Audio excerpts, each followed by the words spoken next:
And I hope you all are learning from my videos. तो आज की class में हम स्टार्ट करेंगे यूवी विजिबल स्पेक्ट्रोस्कोपी क्या होता है। तो अब हम यूवी विजिबल स्पेक्ट्रोस्कोपी पढ़ रहे हैं, तो हम इसी की वेवलेंथ के अंदर इसकी बात करेंगे। तो बेसिकली यूवी विजिबल स्पेक्ट्रोस्कोपी हमें क्यों स्टडी करना होता है कि हमें किसी भी मैटर लाइक डीएनए हो गया, हमारा आरएनए हो गया, या कोई भी हमारा प्रोटीन है, तो इन सब की पता लगाने के लिए कौन सा प्रोटीन उसमें है, कौन सा पॉइजन वगैरह उसमें है, तो फोरेंसिक के पर्पज़ से हमें ये सब देखना पड़ता है। तो यूवी विजिबल स्पेक्ट्रोस्कोपी का नॉर्मली बेसिकली स्मॉल सा मतलब है कि लाइट मैटर को स्टडी करता है। ठीक है, किसके बेसिस पे करता है? ये एब्जॉर्प्शन हो गया या इमिशन, इनके बेसिस पे ये करता है। ठीक है, इसका हम ट्रांसमिटेंस देखते हैं, स्टडी करते हैं। तो चलो हम स्टार्ट करते हैं। हम स्पेक्ट्रोस्कोपी आपको पता है ये ब्रांच ऑफ साइंस है जो कि डील करती है हमारी interaction of matter with light. Like electromagnetic radiation जो होती है वो जो हमारा मैटर होता है, सैंपल होता है, ठीक है ना, कोई भी लाइक प्रोटीन हो गया, उस प्रोटीन के पास होके कितनी हमारी वेवलेंथ आ रही है, कितनी ट्रांसमिटेंस से बच के आई है, एब्जॉर्ब होके तो रह गई, उसके बाद जो आई है जो हमने स्टडी करने होते हैं वो हमें स्टडी करने होते हैं। इसके एक और दूसरी डेफिनेशन है, ये branch of science that deals with the study of interaction of electromagnetic radiation with matter. ठीक है, तो ये इंट्रैक्शन ही कर रहा है इलेक्ट्रोमैग्नेटिक रेडिएशन को विद द मैटर। अब इलेक्ट्रोमैग्नेटिक रेडिएशन क्या होती है? इलेक्ट्रोमैग्नेटिक रेडिएशन हमारी होती है, इलेक्ट्रोमैग्नेटिक रेडिएशन क्या होती है हमारी, ये नॉर्मली हमारी कंसिस्ट होती है discrete package of energy which are called as photon. जो discrete energy, like normal discrete energy के पैकेजेस होते हैं, लाइक जो हमारी वेवलेंथ है इसके हम पढ़ते हैं 200 से लेके 400 तक यूवी की। तो इसी के जो पैकेज होते हैं उनकी जो हम लाइट को, जो सोर्स से हम जो लाइट पास कर रहे हैं, हमारा एक सोर्स होता है, सोर्स से जब लाइट पास हो रही है तो इतनी ही वेवलेंथ की, इतने ही डिस्क्रीट पैकेज की हम उसके अंदर से पास करते हैं। ठीक है, तो मतलब इसने क्या कहा है कि जितनी हम भेज रहे हैं फिर बाद में कितनी वो एब्जॉर्ब होकर कितनी वो वेवलेंथ हमें शो कर रही है वो हम इसके अंदर स्टडी करते हैं। A photon consist of an oscillating electric field. Oscillating जो कि मूव करते हैं, हमारी जो स्टेट मूव कर रही है, जो लाइट उसके अंदर से जा रही है। ठीक है, और पेंडुलम की तरह जो हमारा ऑसिलेटिंग हिलता है ना, वैसे इलेक्ट्रोमैग्नेटिक रेडिएशन और जो मैग्नेटिक रेडिएशन होते हैं उसके थ्रू इसके अंदर हमारा क्या होता है, जो electric field and oscillating magnetic field which are perpendicular to each other. जो इलेक्ट्रिक, ये हमारी इलेक्ट्रिक जा रही है, ठीक है, और जो मैग्नेटिक जाएगी वो इसके पैरेलल जाएगी, सॉरी परपेंडिकुलर। तो ये परपेंडिकुलर होते हैं दोनों, और बीच में से जो हमारी लाइट पास होती है वो हमारी इलेक्ट्रोमैग्नेटिक रेडिएशन होती है। अब लाइक इस पिक्चर में आपको ईजिली दिख रहा होगा कि जो हमारी मैग्नेटिक फील्ड है, ये हमारी मैग्नेटिक फील्ड है, ये हमारी इलेक्ट्रिक फील्ड है ग्रीन वाली, और इसमें सोर्स से जो हमारी लाइट जा रही है वो स्ट्रेट डायरेक्शन में जाती है। ठीक है, तो ये लाइट है, जितनी हमने वेवलेंथ, कितनी एनर्जी की हमने लाइट उसमें से भेजी है वो हमें स्टडी करने होते हैं। ये हमारा इलेक्ट्रोमैग्नेटिक रेडिएशन होगा। लाइक आपको जैसे कि हमारे यूवी का जो हमारा प्रिंसिपल बेसिक है, हमारा एक सोर्स है, सोर्स यहाँ पे लगा हुआ है, यहाँ से लाइट जा रही है, यहाँ हमारा मोनोक्रोमेटर लगा होता है। ठीक है, मोनोक्रोमेटर है, यहाँ पे स्लिट 1 है, यहाँ पे हमारे स्लिट 2 है। ठीक है, ये 2 स्लिट होते हैं। उसके बाद यहाँ पे हमारा रिफरेंस सैंपल आ जाता है, और यहाँ पे जो हमारा सैंपल होता है वो होता है। उसके बाद क्या होता है, उसके बाद ये जो पास होती है, ठीक है, ये पास होके यहाँ पे हमारा डिटेक्टर लगा होता है, डिटेक्टर डिटेक्ट करता है, फिर उसकी रिकॉर्डिंग दे देता है। रिकॉर्डिंग हमेशा किस में देगा? जो स्पेक्ट्रम होगा, जो हमारी पीक होती है, ऐसे करके पीक आती है ना, वो हमारे स्टडी करता है। तो हम इनको ही सारी चीज़ों को स्टडी करते हैं। अब अगर सोर्स की बात आती है, ठीक है, मैं आपको यही बता देती हूँ, जो हमारे सोर्सेज है, सोर्सेज कौन कौन से हैं इसके अंदर, जो हमारे सोर्सेज जो इसके अंदर कवर पाते हैं वो हमारे हाइड्रोजन हो गया, या फिर ड्यूटेरियम हो गया, जिनोम हो गया, ये हमारे सोर्स, लाइट सोर्स होते हैं। ठीक है, मरकरी आर्क हो गया, टंगस्टन लैंप हो गया। हमारे एग्जाम के पॉइंट ऑफ व्यू से आपको ये सारे सोर्स पता होने चाहिए। इनको मैं एट द लास्ट तक आपको बता दूंगा, आपको इवन याद तक हो जाएगा। ठीक है, उसके बाद हम क्या नाम है, वेवलेंथ सिलेक्शन करते हैं। जो स्लिट 1 होता है, यहाँ से वेवलेंथ सेलेक्ट होती है, कितनी हमें वेवलेंथ चाहिए। ठीक है, यहाँ से जो वेवलेंथ आ रही है वो पैरेलल आती है। ठीक है, फिर जो हमारा मोनोक्रोमेटर, यहाँ प्रिज्म लिखा होता है, वो डिस्पर्स कर देता है उस लाइट। लाइक विवग्योर हमारे होती है ना, विवग्योर, इसमें से हमें कौन सी वाली चाहिए, कितनी लेवल की वेवलेंथ की चाहिए, जैसे ब्लू की चाहिए तो वो ब्लू की ही आगे फर्दर पास होगी, फिर वही रेफरेंस सैंपल से चल जाती है। जो रेफरेंस जो इसके जो सैम्पलिंग रखने का वो होता है हमारा क्यूवेट का होता है, क्यूवेट, ठीक है। क्वार्ट्स जो बोलते हैं, क्वार्ट्स क्यूवेट जो है केमिकली बॉन्ड से जो बनता है, उसके अंदर सैंपल रखते हैं। पहले वाले में तो हम बफर सॉल्यूशन रख देते हैं, ठीक है। बफर सॉल्यूशन क्या करेगा हमारा, बफर सॉल्यूशन जो होता है, जो कि हमारा जो पास हो रहा है इसके अंदर से सॉल्यूशन, जो लाइट पास हो रही है वो उतनी ही कुछ एब्जॉर्ब नहीं होगी, वो इक्वली पास हो जाएगी, वही वेवलेंथ शो करेगी। बट जो सैंपल होगा, सैंपल उसको एब्जॉर्ब कर लेगा, ठीक है, जितना उसके अंदर एब्जॉर्ब होना होगा, और उसके बाद ट्रांसमिटेंस आगे पास ऑन कर देगा जितनी उसकी बचेगी। लाइक आपको पता है अगर आपका एब्जॉर्प्शन पूरा हो रहा है, ठीक है, तो ट्रांसमिटेंस बिल्कुल भी नहीं होगा। आप ऐसे याद करते हो, अगर एब्जॉर्ब आपका 100% एब्जॉर्ब हो गया तो आपका ट्रांसमिटेंस 0 होगा, ठीक है। और अगर ट्रांसपेरेंस 100 हो गया ट्रांसमिटेंस, तो एब्जॉर्प्शन हमारा क्या होता है, 0 होता है, ठीक है। एब्जॉर्प्शन किस चीज़ पर डिपेंड कर रहा है इसमें, अब एब्जॉर्प्शन लाइक कोई भी ऐसी चीज़ होगी, कोई भी ऐसा ऑब्जेक्ट है जो कि भरा भरा है, हैवी है, ठीक है। कोई ईंट है, लाइक एक ईंट है और एक ट्रांसपेरेंट ग्लास है, तो ईंट जो होगी कोई भी लाइट जाएगी वो उसको ज़्यादा एब्जॉर्ब करेगी, तो 100% एब्जॉर्प्शन हो गया, ट्रांसमिटेंस 0 हो गया। अगर हमारी कोई ग्लास की शीट है, कांच की शीट है, तो उसमें एब्जॉर्प्शन कम होगा और हमारा ट्रांसमिटेंस सारा का सारा ट्रांसमिटेंस हो जाएगा। तो ये एक बेसिक जो सिंपल सी लैंग्वेज में है वो मैंने आपको स्पेक्ट्रोस्कोपी जो है यूवी को उसका आपको प्रिंसिपल बता दिया। अब हम आगे धीरे धीरे इसको कवरअप करेंगे। फर्स्ट हम पढ़ते हैं इलेक्ट्रोमैग्नेटिक रेडिएशन। जो हमारी इलेक्ट्रोमैग्नेटिक रेडिएशन होती है वो फ्रीक्वेंसी और वेवलेंथ, ये दोनों चीज़ हमें उसमें पढ़ने होते हैं। फ्रीक्वेंसी क्या होती है, it is defined as the number of times electric field radiation oscillate in 1 second, like कितनी स्पीड से मूव करती है, ठीक है।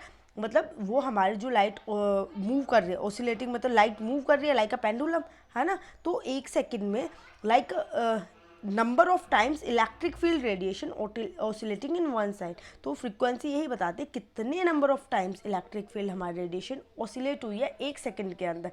द यूनिट ऑफ फ्रीक्वेंसी का आपको पता है हर्ज होती है, 1 हर्ज में कितनी होती है, 1 साइकिल पर सेकेंड। तो 1 साइकिल कैसे हो गई, जो हमारी ये इतना ये इसको हम 1 साइकिल काउंट करते हैं, ठीक है, ये 1 साइकिल होते हैं। तो यही नंबर ऑफ टर्न्स बढ़ते जाएंगे, जितनी वो फ्रीक्वेंसी से जाएगी ना, जितना वो आगे जाएगी नंबर ऑफ टर्न्स ये हमारे इंक्रीज होते जाएंगे। तो यही हमारी फ्रीक्वेंसी के अंदर बात आ जाती है, जिसको हम वी से डिनोट कर देते हैं। आगे इन चीज़ों को हम और पढ़ेंगे, इसलिए आप एक एक चीज़ को पॉइंट आउट करते रहो। सेकेंड हमारी वेवलेंथ होती है, it is a distance between 2 nearest part of the wave in the same phase, distance between 2 nearest crest and trough. Like इसने क्या बोला है, अगर ये हमारी वेवलेंथ ऐसे गई है, ठीक है, तो जो इसने कहा है जो ये क्रिस्ट है यहाँ से यहाँ तक का जो डिस्टेंस होता है वो हमारा वेवलेंथ होता है। और एक और चीज़ होती है इसमें, अब जो इसकी ये पिक कितनी ऊपर गई है इसे हम एम्पलीट्यूड बोलते हैं, ठीक है।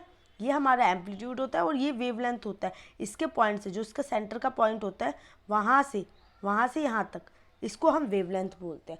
तो जो भी लाइक कोई भी अगर ब्लू लाइंस जैसे इस पिक्चर में आपको दिख रही है, इसके जो सेंटर से शुरू हो रहा है और इसके यहाँ तक ये हमारी वेवलेंथ है, और ये जो फर्स्ट जो बीच की लाइन है इसको हम एम्पलीट्यूड बोल देते हैं, ठीक है। आई होप आपको समझ आ रहा होगा। अब इलेक्ट्रोमैग्नेटिक रेडिएशन बता दी, वेवलेंथ ही होता है, जो क्रस्ट और ट्रफ्ट होते हैं उनके जो बीच का जो डिस्टेंस होता है उसको बोलते हैं। एम्पलीट्यूड जो होता है हमारा, जो इसको मतलब यहाँ तक कितने ऊपर तक गया है, कितने उसकी वेवलेंथ हाई गई है। The relation between wavelength and frequency can be return, तो रिलेशन वही है हमारा C = V/λ। C क्या हो गई हमारे इसमें, स्पीड ऑफ लाइट, किस स्पीड से हमारी लाइट आई है, ठीक है, स्पीड ऑफ लाइट। और V हमारा क्या हो गया, अभी पीछे आपको बताया था फ्रीक्वेंसी, ठीक है। और लैम्डा क्या हो गया हमारा, वेवलेंथ। ये बता रहा है फ्रीक्वेंसी और वेवलेंथ के अंदर रिलेशन, जो स्पीड ऑफ लाइट से आ रहा है वो फ्रीक्वेंसी और वेवलेंथ के इक्वल होता है। As photon is subjected to energy, तो E = जो एनर्जी होती है हमारी, ई हो गया हमारा एनर्जी, एच जो होता है हमारा प्लैंक कांस्टेंट होता है, वी आपको पता है हमारी फ्रीक्वेंसी होती है। ठीक है, फ्रीक्वेंसी का फॉर्मूला यहाँ से वी से क्या निकला है, c/λ। तो आपको ये फॉर्मूले पता होना चाहिए। आजकल जो यूजीसी नेट है बहुत हाई लेवल के क्वेश्चंस बताती है, तो आपको ये थोड़ा सा पता होना चाहिए कि अगर एनर्जी फोटोन जा रही है तो कौन सा फॉर्मूला लगेगा।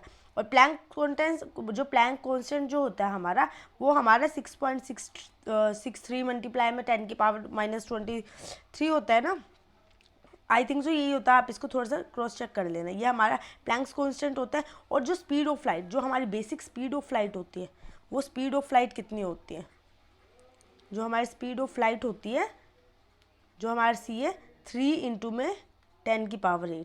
ठीक है, ये हमारी स्पीड ऑफ लाइट होते हैं। अगर क्वेश्चन में आपको इनकी सबकी वैल्यू दे रखी है और स्पीड ऑफ लाइट पूछे तो आप ये फॉर्मूले यूज़ करके निकाल सकते हो। लाइक आपको दे दिया एनर्जी दे दी, प्लैंक्स कांस्टेंट आपको पता है, ठीक है, और आपको फ्रीक्वेंसी दे रखी है और वेवलेंथ नहीं पता, तो आप इस पूरे में लगा के आप निकाल सकते हो ना इसको। तो आपको ये दोनों फॉर्मूले पता होने चाहिए। अब इलेक्ट्रोमैग्नेटिक रेडिएशन, अब ये आप कैसे याद करोगे, आई थिंक सो आप फोरेंसिक में तो आपको पता होगा। इसको हम याद कर सकते हैं, राम मिलाए इनको भी यूवी एक्सरे वाली गली। ठीक है, अब राम से क्या आ गया हमारा रेडियो वेव, एम से हमारा आ गया माइक्रोवेव, आई से आ गया आईआर, वी से विजिबल, यू से यूवी एक्सरे, जी से हमारी गामा। ठीक है, अब इसमें हमें कैसे याद करना है, जो हमारे रेडियो वेव होती है, ठीक है, उसकी जो वेवलेंथ होती है ज़्यादा होती है, हमारी इसकी वेवलेंथ ज़्यादा होती है, और जो गामा होती है इसकी जो वेवलेंथ होती है बहुत कम होती है। ठीक है, अब इसको हम एक और चीज़, जो एनर्जी और फ्रीक्वेंसी इसकी बतानी हो, तो अगर इसकी वेवलेंथ ज़्यादा है, हाई लेवल की वेवलेंथ ली है, तो इसकी एनर्जी कम होती है और फ्रीक्वेंसी भी कम होती है।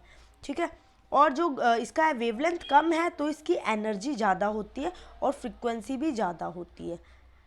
तो ये चीज़ें आपको पता होना चाहिए, क्वेश्चन में आ जाता है। क्वेश्चन में लाइक पूछ लेते हैं ना, विवग्योर में से रेड लाइट की वेवलेंथ किसकी ज़्यादा है, डिस्पर्जन किसका ज़्यादा हो रहा है, डिस्पर्जन किसका कम हो रहा है, तो आपको ये छोटी छोटी बेसिक चीज़ें पता होंगी तो आप इजीली कर पाओगे। ठीक है, अब अगर मीटर में देखेंगे तो मीटर में जो हमारी गामा होती है इसकी कितनी वैल्यू होती है, 10⁻11, 10⁻30, ये हमारी मीटर में होते हैं। तो ये सारी चीज़ें आपको थोड़ा बहुत पता होना चाहिए। ठीक है, जो मोस्टली हमारा मीटर में ही पूछ लेते हैं। तो हमारे रेडियो वेव की जो हमारी वेवलेंथ कितनी है, वेवलेंथ ज़्यादा है, तो रेडियो वेव की वेवलेंथ ज़्यादा है तो वो 10⁻⁻1, ठीक है, -1।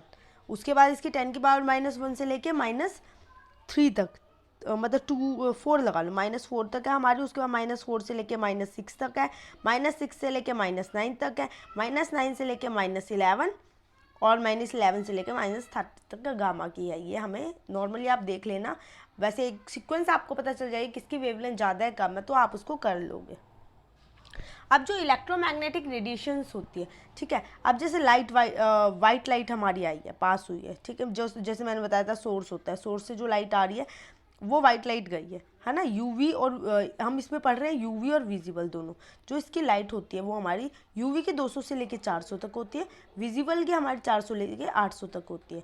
ठीक है, यूवी की हमें दिख नहीं पाती, विजिबल की हम देख सकते हैं। तो अब जो लाइट सोर्स से पास गई है उसके बाद स्लिट से पास होकर वो पैरेलली गई है, उसके बाद जो हमारे प्रिज्म होते हैं यहाँ से डिस्पर्स थोड़ा सा एंगल डिस्पर्स होके ये हमारी विवग्योर की पूरी लाइट्स आती है।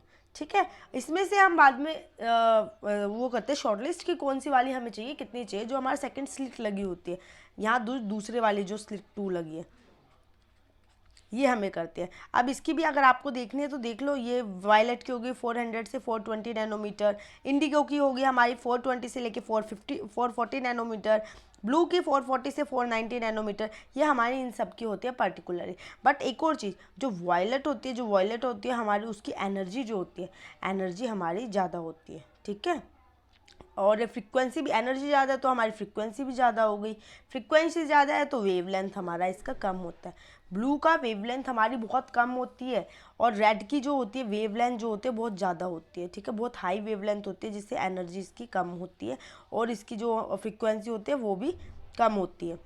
तो आपको इतना पता होना चाहिए, ये नॉर्मली क्वेश्चन आए हुए हैं एग्जाम में, तो इतना भी पता होगा तो आप कर लोगे। ठीक है, उसके बाद रेड की अगर वेवलेंथ ज़्यादा है तो उससे थोड़ी सी कम ऑरेंज की होगी, उससे कम येलो की होगी, तो मतलब वेवलेंथ इसकी ज़्यादा है, नीचे से ऊपर की तरफ वेवलेंथ बढ़ रही है, ठीक है, और ऊपर से नीचे की तरफ हमारी एनर्जी बढ़ रही है।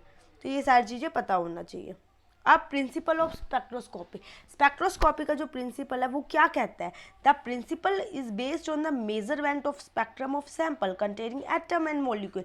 जो हमारा मैटर है, जो हमारा सैंपल है, ठीक है, हम उसकी स्टडी कर रहे हैं ना, कि उससे इंट्रैक्शन होकर जो आगे स्टडी की जाती है, तो उसमें कौन से एटम का कैसा स्पेक्ट्रम आ रहा है, इसका हमारे पास पर्टिकुलरली डाटा होता है, बाद में हम उससे मैच ऑन करते हैं, ठीक है। Spectrum is a graph of intensity of absorbed और इमिटेड रेडिएशन बाय सैंपल, ठीक है। सैंपल ने कितनी एब्जॉर्व करी है इंटेंसिटी ऑफ लाइट, जो लाइट सोर्स से निकली है, और बाद में इमिट रेडिएशन कितनी करी है सैंपल से, वर्सेस फ्रीक्वेंसी और वेवलेंथ, ठीक है, फ्रीक्वेंसी और वेवलेंथ के वर्सेस ये निकालते हैं हम। Spectrometer is an instrument design to measure the spectrum of a compound, किसी भी कंपाउंड का स्पेक्ट्रम बताने के लिए। अब एब्जॉर्बेंस है, ठीक है, एब्जॉर्बेंस एब्जॉर्ब हो गया, ये हमारी वेवलेंथ हो गई, ठीक है। तो इसका ये इसके अंदर हमारा ग्राफ बनता है, लाइक जैसे ट्रांसमिटेंस हो गया, ट्रांसमिटेंस हो गई, और ये हमारी कंसंट्रेशन हो गई, ठीक है। इसके बीच में जो ग्राफ बनता है वो हमारा एक्सपोनेंशियली डिक्रीज होता है। ये मैं आपको आगे बताऊंगी कैसे एक्सपोनेंशियली डिक्रीज होता है। और जो हमारा एब्जॉर्प्शन है, ठीक है, एब्जॉर्प्शन हो गया, और हमारा जो फ्रिक्वेंसी होती है उसके अंदर जो हमारा ग्राफ आता है बिल्कुल स्ट्रेट आता है, और यही हमें चाहिए होता है। अब प्रिंसिपल ऑफ स्पेक्ट्रोस्कोपी क्या कहता है, एब्जॉर्प्शन स्पेक्ट्रोस्कोपी। पहले हम एब्जॉर्प्शन स्पेक्ट्रोस्कोपी पढ़ेंगे, उसके बाद इमिशन, क्योंकि इसके दोनों ही प्रिंसिपल के ऊपर ये बेस होता है। अब absorption spectroscopy an analytical technique which concern with the measurement of absorption of electromagnetic radiation. Like ये हमारा सैंपल है, इसने कितना एब्जॉर्व कर लिया, ठीक है। इसने अगर 200 नैनोमीटर की जो हमारी वेवलेंथ आई है, और इसने 50 नैनोमीटर तक एब्जॉर्व कर लिया, तो यहाँ पे हमारे 150 पास होगी। तो यही इसका एब्जॉर्प्शन के ऊपर है। नॉर्मल मैंने आपको सिंपल लैंग्वेज में बता दिया। तो यूवी की जो होती है हमारी 185 से लेके 400 तक आती है, मतलब भाई आप 200 से लेके 400 तक आप कर सकते हो, ठीक है, स्कोर। और विजिबल की 400 से 800 नैनोमीटर स्पेक्ट्रोस्कोपी होती है, और आईआर की हमारे 0.76 से लेके 15 माइक्रोमीटर, लाइक 100 से लेके हमारे 200 नैनोमीटर तक हमारी आईआर की होती है। तो आपको ये पता होनी चाहिए, ये जो होते हैं कॉमनली ज़्यादा एग्जाम में पूछी जाती है, तो आपको इतना पता होना चाहिए। अब इमिशन स्पेक्ट्रोस्कोपी, लाइक कितनी एब्जॉर्ब तो हो गई, एब्जॉर्ब होने के बाद कितनी इमिट हुई है, निकली है वहाँ से, वो पढ़ा जाता है। And analytical technique in which emission of particle और radiation is disperse according to some property of emission and the amount of dispersion is measure, ठीक है। डिस्पर्स मतलब बाद में डिस्पर्स, वो एब्जॉर्ब होकर बाद में कितनी टूट फूट के बाहर निकली है ना, उसको एमिशन स्पेक्ट्रोस्कोपी में पढ़ते हैं। लाइक किसी चीज़ का मास स्टडी किया जाता है, तो मास स्पेक्ट्रोस्कोपी में भी इसका रोल हमें देखने को मिलता है। अब जो हमारी इसका जो बेसिक वर्क होता है, interaction of electromagnetic radiation with matter, matter के साथ कैसे इंट्रैक्शन कर रहे हैं वो हम स्टडी करते हैं इसके अंदर। अब interaction of electromagnetic radiation with matter, like electronic energy level में like at room temperature the molecule are in the lowest energy level, ठीक है, लोवेस्ट E0 से हम लोवेस्ट को वो करेंगे। अब रूम टेम्परेचर कितना होता है आप लोग, आई थिंक आप सबको पता होगा, फिर भी मैं बता देती हूँ, 25 डिग्री सेल्सियस जो होता है हमारा रूम टेम्परेचर होता है। जो इलेक्ट्रॉनिक एनर्जी लेवल होता है वो हमारा रूम टेम्परेचर में बहुत लोवेस्ट होता है। लोवेस्ट मतलब बहुत मिनिमम लेवल एनर्जी होता है, ठीक है, मिनिमम जो एनर्जी का लेवल होता है बहुत मिनिमम होता है। When the molecule absorb UV visible light, अब जो सैंपल है हमारा, ठीक है, इसने कुछ एब्जॉर्ब कर लिया फ्रॉम इलेक्ट्रोमैग्नेटिक रेडिएशन जो सोर्स से आई है। One of the outermost lone pair electron is promoted to higher energy, ठीक है। अब लोन पेयर कौन जो किसी के साथ कोई बॉन्ड शेयर नहीं करते, लोन पेयर वो होते हैं। Pair electron is promoted to higher energy state such as E1 E2 En। अब इसने कुछ एब्जॉर्ब, ये हमारे बहुत लोवेस्ट एनर्जी लेवल है, ठीक है, इस मोलिक्यूल के पास। बट अगर इसने एब्जॉर्ब कर लिया, तो अगर ये लाइक मैं एटम के फॉर्म में बताती हूँ, ठीक है, ये बहुत लो लेवल पे है, यहाँ पे है। अब इसने क्या नाम है इलेक्ट्रोमैग्नेटिक रेडिएशन को एब्जॉर्ब करा, तो ये अपने हाईएस्ट लेवल पे पहुंच जाएगा, ठीक है, उससे ऊपर पहुंच जाता है, ठीक है। एब्जॉर्ब करने के बाद किसी लाइक आप लोग हो, एक एग्जांपल है, आपके अंदर एनर्जी नहीं है, बहुत कम एनर्जी है। अब आप वाटर पी लोगे, पानी पी लोगे, पानी पीने के बाद क्या होगा, आपकी बॉडी के अंदर एनर्जीज आ जाएंगी, एनर्जी आ जाएंगी तो आप खड़े होगे भाई, काम वाम करोगे। तो वैसे ही इनके साथ है, तो अगर ये लोवेस्ट लेवल पे है तो उसके बाद वो हायर पे चले जाता है। तो एब्जर्वेशन के बाद वो अपना पीक पॉइंट को इंक्रीज कर देता है, इसने यही चीज़ इसमें बताई है, ठीक है। और उसको हम क्या कहते हैं, इलेक्ट्रॉनिक ट्रांजिशन, उसको हम बोलते हैं electronic transition. And the difference is, अगर बाद में हम इसका जो डिफरेंस पढ़ते हैं, लेटर हम इसका एनर्जी डिफरेंस पढ़ते हैं, ठीक है। और जो इसका लेटर एनर्जी डिफरेंस आता है, इसका जो फॉर्मूला है एनर्जी का HY है, और क्या नाम है इसका जो हम पढ़ते हैं वो 35 से लेके 71 क्या ना कैलोरी पर मोल होता है इसका। तो आप ये याद रख लेना, ये भी मतलब नॉर्मल है, वैसे आते नहीं इतने क्वेश्चन, एक बार आप देख लोगे तो भी आपको एग्जाम के पॉइंट ऑफ व्यू से दिमाग में आ जाएगा एग्जाम में। अब जो हमारा आता है वाइब्रेशनल एनर्जी लेवल। अब वाइब्रेशनल एनर्जी लेवल पे, अब पहले हमने पढ़ा है इलेक्ट्रॉनिक एनर्जी लेवल, इलेक्ट्रॉनिक में भाई कितना उसने एब्जॉर्व कर लिया, वो हायर लेवल पे पहुंच गया। वाइब्रेशनल एनर्जी लेवल में these are less energy level, the electronic energy है ये लेस होती है एज कम्पेयर टू इलेक्ट्रॉनिक। अगर इलेक्ट्रॉनिक 1 पे है तो ये भाई 0 पे मिलेगा आपको, उससे कम होता है। The spacing between energy level and relatively small, तो इसके अंदर जो स्पेसिंग होती है बहुत स्मॉल होती है। लाइक अर्लियर जो पहले वाला हमने पढ़ा उससे तो कम ही होती है इसमें। लाइक उसमें आपने पढ़ा था, कितना पढ़ा था वहाँ पे आपने, जो एनर्जी लेवल था वो 35 से लेके आपको 71 तक देखने को मिल रहा है, पर यहाँ पे आपको 0.01 से लेके 10 तक आपको देखने का, तो उसके कंपैरिजन में रिलेटिवली बहुत कम होती है। When IR radiation is absorb, IR example के तौर पे बता रही हूँ, जब IR रेडिएशन एब्जॉर्ब हो जाती है तो molecule are excited from one vibration level to another और it vibrate with higher amplitude. Like जैसे मैंने बता दिया, अगर ये इस लेवल पे है तो ये ऊपर की लेवल पे चल जाएगा, ठीक है। मतलब अगर वो सेंटर में है तो वो तीसरी या चौथे उस पर पहुँच जाएगा हमारे एटॉमिक, उससे मैंने आपको ये बताया। अब तीसरा हम पढ़ेंगे rotational energy level. First one हमारा क्या था, इलेक्ट्रॉनिक, ठीक है। उसके बाद हमारा क्या था, वाइब्रेशनल। अब आ गया हमारा रोटेशनल। अब ये इसमें से जो मैं एक चीज़ बताऊंगी वो आपके एग्जाम के लिए बहुत इंपॉर्टेंट हो सकता है। Rotational energy level, this energy level are quantised and discrete, ठीक है। ये जो एनर्जी लेवल होता है वो हमारा क्वांटिसाइज्ड होता है और डिस्क्रीट होता है। डिस्क्रीट मतलब अलग अलग लेवल पे आपको देखने को मिलता है, क्योंकि रोटेट होता रहता है तो इसका लेवल चेंज होता रहता है। तो the spacing between energy level are even smaller than vibration energy level. जो हमारा ये वाइब्रेशनल एनर्जी लेवल से भी स्मॉल है। लाइक वाइब्रेशन का हमारा कितना था, 0.01 से लेके हमारा 10 तक था, और इससे पहले वाला रोटेशनल उसका क्या था, इलेक्ट्रॉनिक का हमारा था 37 से लेके 71, ठीक है। तो उसके कंपैरिजन में भी ये हमारा बहुत 35 से लेके 71 उससे कम है, ठीक है। ये बहुत नीचे आ जाता है। तो अगर हम इसको कहेंगे तो जो एनर्जी लेवल इलेक्ट्रॉनिक का होता है वो हाई होता है, उसके बाद वाइब्रेशन का होता है, उसके बाद रोटेशनल का बहुत ज़्यादा कम होता है, ठीक है। अब हमारा जो ये सारा वर्क करता है, स्पेक्ट्रोस्कोपी का जो हमारा पूरा वर्क होता है यूवी विजिबल का, किस बेस पे वो एब्जॉर्ब कर रहा है, वो हमारा करता है कंसंट्रेशन और हमारा थिकनेस, ठीक है। जैसे मैंने आपको बताया था, ये ग्राफ मैं आपको बता रही हूँ, ये आपका ट्रांसमिटेंस है, ये आपकी कंसंट्रेशन है। आपकी कंसंट्रेशन जैसे जैसे आपकी कंसंट्रेशन बढ़ती जाएगी, ठीक है, आप यहाँ पे हो, आपका कंसंट्रेशन इस तरफ इंक्रीज हो रहा है, ट्रांसमिटेंस इस तरफ इंक्रीज हो रहा है, ठीक है। अगर आप सैंपल का कंसंट्रेशन बढ़ा रहे हो, हाई ज़्यादा सैंपल का कंसंट्रेशन करते हो, अगर आपने सैंपल का कंसंट्रेशन बढ़ाया है तो वो धीरे धीरे ट्रांसमिटेंस भी कम होता जाएगा, ठीक है। लाइक ये एक्सपोनेंशियली डिक्रीज होता है। अगर आपका सैंपल इतना है तो इतना क्या नाम है एब्जॉर्ब हो जाएगा, ट्रांसमिटेंस कम आ जाएगा। उसके बाद आपने कंसंट्रेशन बढ़ा दिया तो वो नीचे हो जाएगा। तो फिर ये यही बात है, कितना आपने मोटा मतलब कितना हैवी सैंपल, आपने थोड़ा सा सैंपल डाला है, ठीक है, तो वो कम एब्जॉर्ब करेगा। आपने सैंपल का कंसंट्रेशन बढ़ा दिया, इतना सारा कर दिया तो वो ज़्यादा करेगा, तो ट्रांसमिटेंस भी हमारी कम आएगी। तो इसलिए इसका जो ग्राफ होता है ये ऐसे हो जाता है। और जो हमारा एब्जॉर्प्शन और उसका देखते हैं हम कंसंट्रेशन का, तो उसके अंदर जब हम देखते हैं तो उसके अंदर हमारा ग्राफ जो आता है स्ट्रेट आता है, जो हमें चाहिए होता है।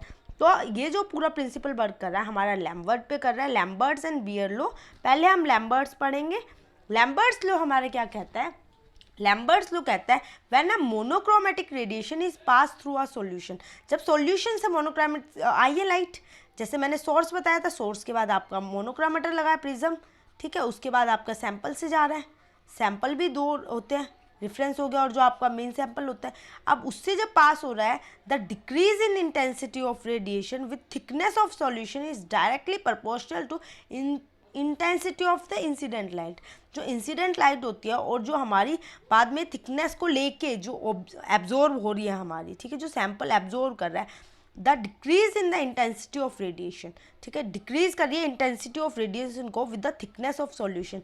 अगर आपका सॉल्यूशन बहुत थिक है तो वो भाई एब्जॉर्ब ज़्यादा करेगा, है ना, और वो आपका थिकनेस बहुत कम है तो वो एब्जॉर्ब कम करेगा, तो ये थिकनेस के साथ डिक्रीज हो जाते हैं इंटेंसिटी ऑफ रेडिएशन की, एब्जॉर्ब होने की।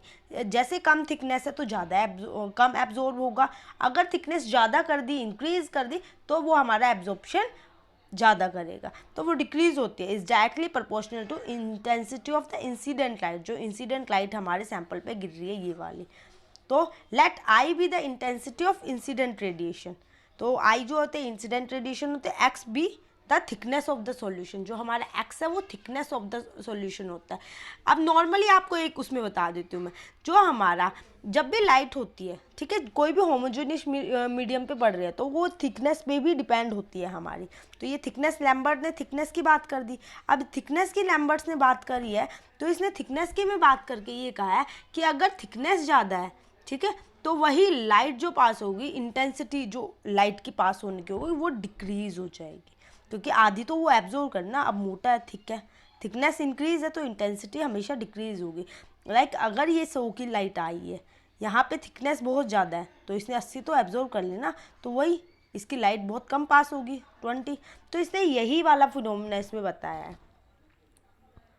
तो आई आप देख लो, I be the intensity of incident radiation, X be the thickness of the solution. अब हम थोड़ा सा इसका पढ़ लेते हैं, ठीक है, जो हमारा प्रैक्टिकल टाइप में अगर क्वेश्चन आ जाता है, लैम्बर्ट्स लॉ होता है minus D I by D X directly proportional to I, जो डी आई हो गया ये change in intensity of light, ठीक है, change in intensity of light, जो लाइट आई है एब्जॉर्ब हुई है और उसके बाद जो चेंज हुई है, जो चेंज उसके अंदर देखने को मिल रहा है, और ये हमारा डी एक्स जो है हमारी थिकनेस हो गई, और ये इंसिडेंट लाइट जो हमारी इंसिडेंट लाइट गिरी है, ठीक है। अब क्या बोला था इसने, जो हमारी थिकनेस ऑफ लाइट होती है वो हमारी इंटेंसिटी ऑफ इंसिडेंट लाइट के थिकनेस और इसकी ये हमारे डायरेक्टली प्रोपोर्शनल होती है, ठीक है, और हमारे change in intensity of light जो पाथ लेंथ के ऊपर डिपेंड होती है, कितना चेंज होगा ये हमारा लेंथ, ठीक है, थिकनेस वगैरह इन पे डिपेंड होगा, तो ये आपको याद रखना है। तो minus D I by D X equal to proportional को हमने के से डिनोट कर दिया, कांस्टेंट प्लैंक्स कांस्टेंट लगा लो चाहे इसको, इंटीग्रेट इक्वेशन बिटवीन लिमिटेड, अब आई ओ, ठीक है, ओ मैंने कहा था ई ओ जो हमारा इनिशियल काउंट होगा, तो ये इनिशियल में अगर x 0 है तो ये आ गया, और फाइनल में x 1 है तो i इक्वल टू आई आ गया, तो वी गेट क्या फॉर्मूला, जो हमारा antilog i divided by I nought equal to minus K L, ठीक है, i जो है हमारा फाइनल है, आई क्या था हमारा जो हमारी इंटेंसिटी ऑफ लाइट थी, इंसिडेंट ऑफ लाइट और इंटेंसिटी ऑफ लाइट, ये इनिशियल हो गया माइनस के एल, एल जो है इसने किसने बता दिया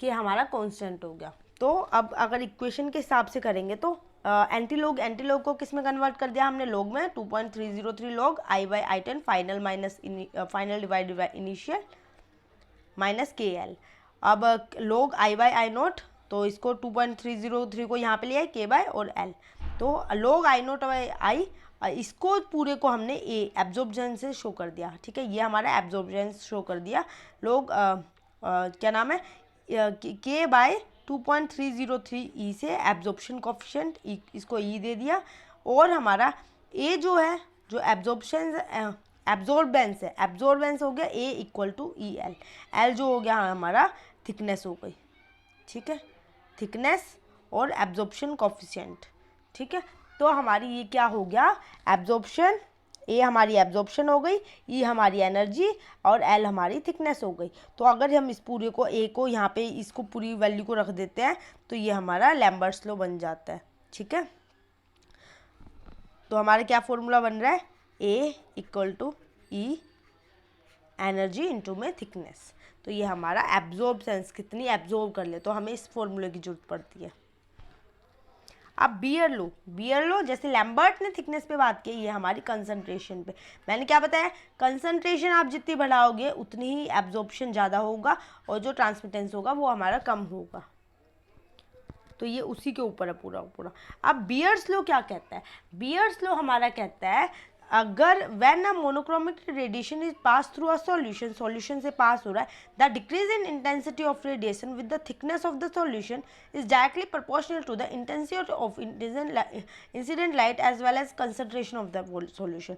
ठीक है, तो ये भी सेम ही बात है, जो थिकनेस के ऊपर भी डिक्रीज हो रहा था वैसे ही हमारा कंसंट्रेशन के साथ भी जो हमारी इंसिडेंट लाइट होगी ना, जो हम बाद में देखेंगे इंटेंसिटी ऑफ रेडिएशन, जो लाइट बाद में जो हमारी आती है लेटर, तो वो अपनी डिक्रीज होती जाएगी। ठीक है, तो अगर कंसंट्रेशन इंक्रीज है, इसमें सिंपल सी बात है, कंसंट्रेशन इंक्रीज है तो जो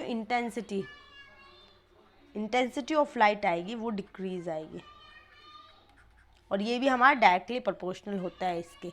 अब let I be the intensity of incident radiation, X जो हमारा थिकनेस और सी हमारा कंसंट्रेशन ऑफ सॉल्यूशन। अब यही formula minus D I by D x, D I क्या था हमारा, डी आई हमारा चेंज इन लाइट, जो हमारा चेंज इन लाइट में चेंजेस देखने को मिल रहे हैं, बाद में जो सॉल्यूशन से निकलने के बाद जो लाइट आ रही है वहाँ भी ऐसा ही था। एक्स जो है हमारा थिकनेस है, आई हमारी इंसिडेंट लाइट है। इसमें एक चीज़ ऐड हो गई, क्या चीज़ ऐड हुई है, कंसंट्रेशन, कंसंट्रेशन कितनी होती है। ठीक है, minus D I by D x, proportional को हमने कांस्टेंट ले लिया के सी डॉट आई। ठीक है, अब ये फाइनल और मतलब इनिशियल और फाइनल हमने मान लिया है। अब antilog I by I note minus के सी एल, एल हमारी क्या थी, हमारी थिकनेस थी। अब इसको भी हमने ओपन कर लिया 2.303 लॉग आई नोट बाय आई, तो इसको यहाँ भेज दिया, इसको हमने क्या मान लिया, के डिवाइडेड बाय 2.303 को हमने मोलर एक्सटिंक्शन कोफिशिएंट मान लिया इसको। ठीक है, ये हमारा मोलर एक्सटिंक्शन कोफिशिएंट है, और लॉग आई नोट बाय आई को हमने ए माना है एब्जॉर्बेंस, जो एब्जॉर्बेंस क्या हो गया हमारा ई डॉट सी आई। ठीक है, वहाँ पे हमारा क्या था एब्जॉर्बेंस, जो थिकनेस का लैम्बर्ट का हमारा क्या था, लैम्बर्ट का था ए ई बाय एल। तो ये यहाँ पे एनर्जी हो गया हमारा, ई से एनर्जी, सी से कंसंट्रेशन, एल से हमारी थिकनेस, ये हमारा बियर्ड लॉ आ गया।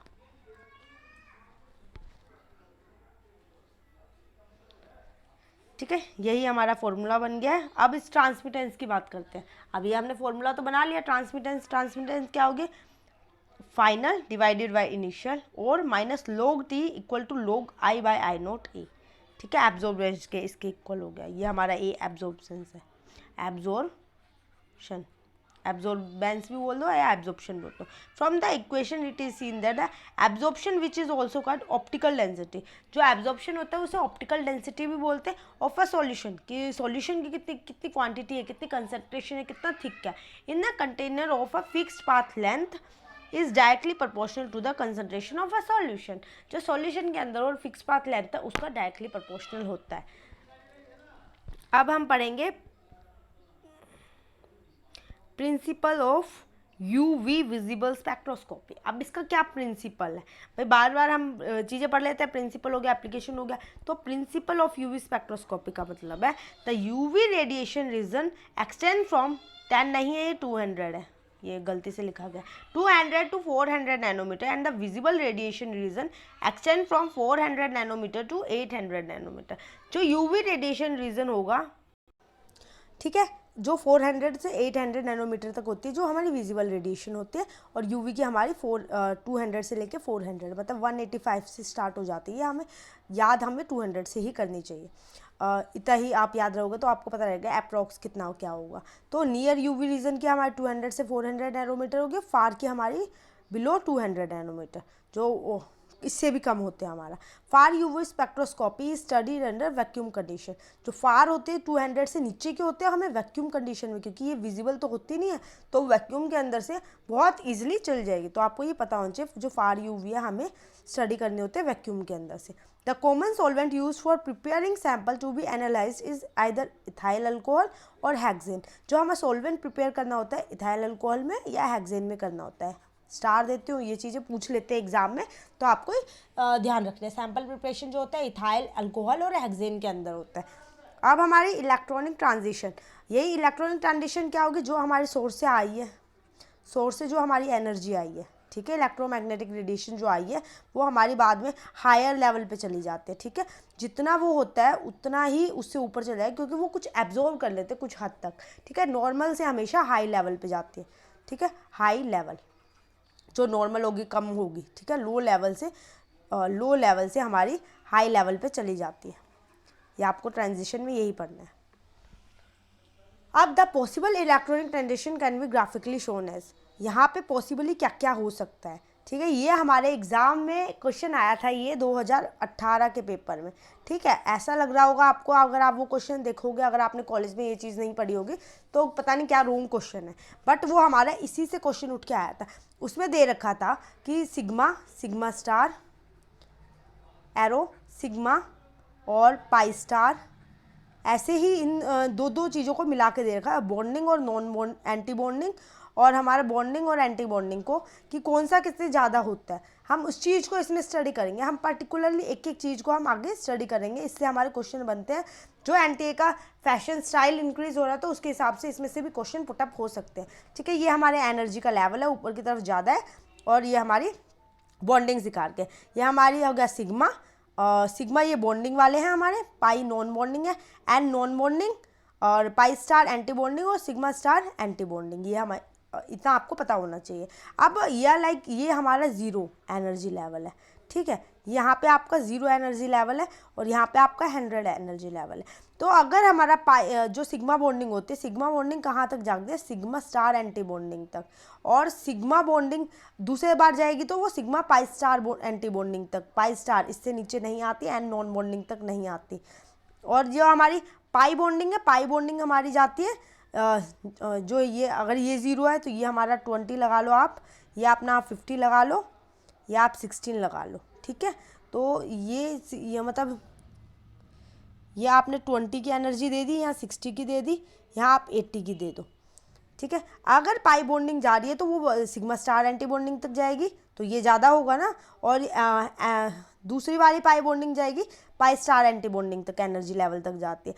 ऐसे ही एन नॉन बॉन्डिंग में होता है, जो एन है हमारे पहले सिग्मा एंटी बॉन्डिंग तक जाएगी और दूसरी हमारी पाई स्टार एंटी बॉन्डिंग। अब देखो 0 से 100 तक जा रही है, तो ये हमारे सिग्मा और सिग्मा स्टार ज़्यादा होगा, इसकी तरफ मुंह खुला हुआ तो ये ज़्यादा होगा, इंक्रीज, इसकी एनर्जी लेवल ज़्यादा है। इसके बाद सिग्मा से हमारी जा रही है पाई स्टार एंटी बॉन्डिंग तक, तो ये 0 है, ये 80 है, ठीक है। तो ये 80 हो गया, तो इसके बाद 80 का आ गया, ये 100 हो गया, ये 80 हो गया। उसके बाद जो हमारी जा रही है पाई से लेके हमारी सिग्मा स्टार, तो ये 20 है और ये 100 है, 100 में 20 गया तो इसका भी 80 हो गया, तो ये हमारे यहाँ तक होगा। इसके बाद हमारी पाई बॉन्डिंग से ही जा रही है पाई स्टार एंटी बॉन्डिंग तक, तो 20 80 60 आ गया, तो हमारी ये हो गया पाई और पाई स्टार, ठीक है। ऐसे ये क्वेश्चंस आपके पूछे जा सकते हैं। तो एनर्जी लेवल किसका ज़्यादा है ये करके क्वेश्चन आएगा, और आपको ये सीक्वेंस दे रखी होगी, और कोई भी आपको नंबरिंग वगैरह कोई चार्ट नहीं दे रखा होगा, वो आपको खुद से करना पड़ेगा। अब द पॉसिबल इलेक्ट्रॉनिक ट्रांजिशन, जैसे मैंने बताया, सिग्मा सिग्मा स्टार ट्रांजिशन बन सकता है, सिग्मा स्टार तक जा सकता है, और सिग्मा पाई स्टार ट्रांजिशन बन सकता है। पाई पाई स्टार ट्रांजिशन है और पाई सिग्मा स्टार ट्रांजिशन है, और एन पाई स्टार और एन सिग्मा स्टार, ये हमारे पॉसिबल ट्रांजिशन जो होती है बन सकती है। आपको पॉसिबल ट्रांजिशन भी पूछ सकते हैं कि पॉसिबल ट्रांजिशन कौन सी है, ठीक है। अब इसमें ये नहीं आएगा कि आपका सिग्मा और अगर ऐसा दे दिया एग्जाम में सिग्मा और एन, तो सिग्मा और एन की तो कोई पॉसिबल ट्रांजिशन है ही नहीं, तो ये रॉन्ग है। तो आपको इसलिए पता होना चाहिए सिग्मा सिग्मा स्टार तक, पाई पाई स्टार तक, सिग्मा पाई स्टार तक और पाई सिग्मा स्टार तक, और एन जो होता है दोनों के साथ हमारी पॉसिबल एंटी बॉन्डिंग होते हैं, ठीक है ना। लाइक जो एंटी बॉन्डिंग है उनके साथ बनते हैं, नॉन बॉन्डिंग के साथ नहीं बनता। तो फर्स्ट हम पढ़ेंगे सिग्मा स्टार ट्रांजिशन क्या होता है? Sigma electron from orbital is excited to corresponding anti bonding orbital sigma star. जो सिग्मा इलेक्ट्रॉन्स है वो ऑर्बिटल एक्साइटेड होते हैं कहाँ तक? Anti bonding orbital sigma. तो लो लेवल से, ठीक है, लो एनर्जी है तो वो हाई एनर्जी लेवल पे जा रहा है ना, हाई एनर्जी लेवल पे, तो वो यहाँ तक जाता है sigma. The energy required is large for this transition. तो जो हमारी एनर्जी आ रही है ना, जो वेवलेंथ होती है वो हमारी लार्ज होनी चाहिए जब भी वो उस ट्रांजिशन तक पहुँच पाती है। लाइक जैसे मिथेन है एग्जाम्पल, मिथेन जो हमारा 1 बॉन्ड बना रहा है, कोई ज़्यादा बॉन्ड नहीं है, has CH bond only and can undergo sigma to sigma star transition and so absorption maximum at 125 nanometre. तो ये मैक्सिमम 125 नैनोमीटर तक कर सकती है, मतलब इतनी एनर्जी से चाहिए ही चाहिए, 125 नैनोमीटर की इसे एनर्जी चाहिए जब भी वो हमारी हाई एनर्जी लेवल पे जाएगा, तभी उसको, अगर इससे थोड़ी सी भी कम होती है, लाइक यहाँ पे होगी 110 नैनोमीटर, तो ये हमारी हाई एनर्जी लेवल तक नहीं जाएगा। तो सिग्मा स्टार ट्रांजिशन ये होती है हमारी। सेकेंड वन होती है जो हमारी होती है पाई स्टार ट्रांजिशन। तो pi electron in a bonding orbital is excited to corresponding anti bonding orbital, ठीक है। तो जो पाई इलेक्ट्रॉन जो बॉन्डिंग बना रहे हैं orbital is excited to corresponding to anti bonding orbital, क्योंकि हमारे बॉन्डिंग होते हैं पाई और पाई स्टार जो होता है एंटी बॉन्डिंग, तो इसके अंदर एक्साइटेड करता है पाई से, बॉन्डिंग से लेके जो हमारे बॉन्डिंग वाले हैं वो नॉन जो एंटी बॉन्डिंग है एंटी बॉन्डिंग तक जाते हैं, ठीक है। वही इसने बात करी लो से हाई लेवल तक जा रहे हैं मैक्सिमम। तो इसमें कंपाउंड कंटेनिंग मल्टीपल बॉन्ड मतलब पाई है, पाई तो हमारे डबल बॉन्ड्स होते हैं, तो जो डबल बॉन्ड होते हैं तो उन डबल बॉन्ड पे लाइक अल्कीन्स हो गए, अल्काइंस हो गए, कार्बोनाइल, नाइट्राइल्स, एरोमेटिक कंपाउंड्स होते हैं, अंडरगो पाई से पाई स्टार ट्रांजिशन ये शो करते हैं। तो आपको ये भी पता होना चाहिए सिग्मा स्टार जो हमारा जा रहा है, ठीक है, सिग्मा और सिग्मा स्टार तक जा रहा है तो यहाँ पे सिंगल बॉन्ड हो रहा है, ठीक है, और जो पाई स्टार तक जा रहा है ये हमारा डबल बॉन्ड होते हैं, उनके अंदर ये आपको देखने को मिलते हैं ये वाली transition. Example, alkenes generally absorb in the region 170 से लेकर 205 नैनोमीटर तक इसके हमारी वेवलेंथ चाहिए, ठीक है, जब ही हमारा ट्रांजिशन मूव कर पाएगा, नहीं तो नहीं कर पाएगा, इन्हीं के अंदर ये ट्रांजिशन शो करता है। थर्ड वन आती है पाई से लेके हमारी सिग्मा स्टार ट्रांजिशन, एन से लेके एन और सिग्मा स्टार ट्रांजिशन। एन हमारा जो क्या होता है, एन जो मैंने पीछे बताया था, एन जो हमारे होते हैं वो नॉन बॉन्डिंग होते हैं, ठीक है, जो नॉन बॉन्डिंग जा रहे हैं एंटी बॉन्डिंग पे, ठीक है, ये नॉन बॉन्डिंग है हमारा, ये हमारा एंटी बॉन्डिंग है। तो saturated compound containing atoms with lone pair, ठीक है, बिना बॉन्डिंग के, लोन पेयर जो होते हैं जिसका कोई बॉन्ड नहीं बनता, जो एक्स्ट्रा इलेक्ट्रॉन्स होते हैं हमारे, ठीक है, लोन, आपको ये अभी बहुत बार पढ़ने को पड़ेगा, तो लोन का आपको पता नहीं चाहिए, जो कि किसी के साथ बॉन्ड नहीं कराते। Saturated compound containing atom with a lone pair of electron like oxygen, nitrogen, sulphur and halogen are capable, ये कैपेबल होते हैं जो लोन पेयर शो करते हैं इलेक्ट्रॉन्स का, वो जो हमारा नॉन बॉन्डिंग होते हैं वो एंटी बॉन्डिंग तक जाते हैं sigma star transition. This transition usually require less energy than, इसको लेस एनर्जी रिक्वायर होते हैं सिग्मा स्टार ट्रांजिशन, क्योंकि सिग्मा स्टार ट्रांजिशन की बात कर रहे हैं तो इससे तो बहुत कम एनर्जी से चाहिए होते हैं। The number of organic functional group जो होते हैं जो हमारे हैलोजन्स होते हैं, है ना, हैलोजन हो गए, क्लोरीन हो गए, फ्लोरीन हो गए, तो जो number of organic functional group होते हैं विद एन जो हमारा नॉन बॉन्डिंग से लेके हमारी एंटी बॉन्डिंग तक जा रहा है, वो यूवी रीजन इज स्मॉल 150 से लेके 250 नैनोमीटर तक होना चाहिए, और स्मॉल पिक वो शो करता है, तो स्मॉल कम ही हमें उसकी वेवलेंथ चाहिए होती है। अब ये फिर से आ गया हमारा, फिर से इसने क्या बोला है, जो हमारा नॉन बॉन्डिंग से एंटी बॉन्डिंग के पास pi star transition, n electron from non bonding orbital is promoted to anti bonding pi star orbital, compound containing double bond involving hetero atoms, ठीक है, डबल बॉन्ड होना चाहिए, हेट्रो एटम, हेट्रो मतलब अपने से अलग, ठीक है, दो एटम्स के बीच में एक ही सीक्वेंस में डबल बॉन्ड लगे हैं, ट्रिपल बॉन्ड लगे हुए हैं, तो क्योंकि पाई है ना यहाँ पे, वहाँ तो सिंगल बॉन्ड से काम चल रहा था, आप जैसे पीछे देखा था, यहाँ इसके साथ CO लग गया, तो ये इक्वली सिंगल बॉन्ड के उस पर हो रहा था। ये पाई स्टार ट्रांजिशन है तो ये डबल बॉन्ड, 2 एटम के बीच डबल ट्रिपल बॉन्ड शो करता है, तो उसके अंदर सच ट्रांजिशन के अंदर हमारा ये जो हमारे नॉन बॉन्डिंग से लेके एंटी बॉन्डिंग ट्रांजिशन देखने को मिलते हैं, एन और pi star transition. N pi star transition require minimum energy and show absorption at longer wavelength around 300. जो n pi transition होते हैं वो minimum energy चाहिए होती है and show absorption at longer wavelength around, जब absorption ये show करेगी जब 300 नैनोमीटर से ज़्यादा इसकी वो wavelength हो गई, पर ये minimum energy show करती है as compare to जो हमारा n सिग्मा स्टार है या पाई से पाई स्टार है उसके कंपैरिजन में, तो एनर्जी लेवल इसका बहुत कम होता है। अब जो आ गया हमारा सिग्मा पाई स्टार ट्रांजिशन और पाई सिग्मा स्टार ट्रांजिशन, ठीक है, दिस ये दोनों एक तरह से सेम ही है। This electronic transition are forbidden transition and are only theoretically possible, कि ये जो ट्रांजिशन होते हैं इसको हम प्रैक्टिकली नहीं कर पाते, ठीक है, प्रैक्टिकली लाइक मैंने आपको बताया था सिग्मा स्टार ये हमारा ज़्यादा होता है, फिर सिग्मा पाई स्टार। अब सिग्मा पाई स्टार तो हमारे यहीं पे है और ये प्रैक्टिकली पॉसिबल नहीं है, पर थियोरेटिकली ये पॉसिबल होती है, कुछ कुछ चीज़ों में ये शो कर पाती है, तो हम इसकी सीक्वेंस में हम इसको ऐड ऑन करते हैं। Thus N pi star and pi pi star, जो एन जो हमारे नॉन बॉन्डिंग से लेके एंटी बॉन्डिंग पाई स्टार होते हैं वो pi pi star electronic transition show absorption in region above 200 nanometre से ऊपर की एब्जॉर्प्शन शो करते हैं, जो कि एसेसिबल होते हैं टू यूवी विजिबल स्पेक्ट्रोस्कोपी, क्यों यूवी विजिबल स्पेक्ट्रोस्कोपी उसको कर पाता है, ठीक है। ये the UV spectrum is of only a few broad of absorption, ठीक है, तो इसके अंदर फ्यू ब्रॉड ऑफ एब्जॉर्प्शन में कुछ ही सॉल्यूशन में दिखा सकता है, ये सारे सॉल्यूशंस में नहीं दिखा पाता।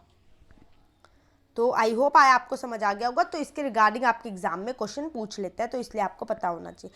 Term use in UV visible spectroscopy, अब यूवी विजिबल स्पेक्ट्रोस्कोपी में कौन कौन सी टर्म्स हमारी यूज़ की जाती है, क्रोमोफॉर्म हो गया, ऑक्सोक्रोम हो गया, तो ऐसे ऐसे छोटी छोटी टर्म्स है जो मतलब बहुत अच्छा रोल प्ले करती है। The part of molecule responsible for imparting colour, ठीक है, ये कलर प्रोवाइड करते हैं किसी भी लाइट को, किसी भी सोर्स को सैंपल से पास होने पर एज अ कलर शो कर पाए, तो उसको क्रोमोस्फेयर बोलते हैं, ठीक है, क्रोमोस्फेयर या क्रोमोफोर कुछ भी बोल सकते हैं।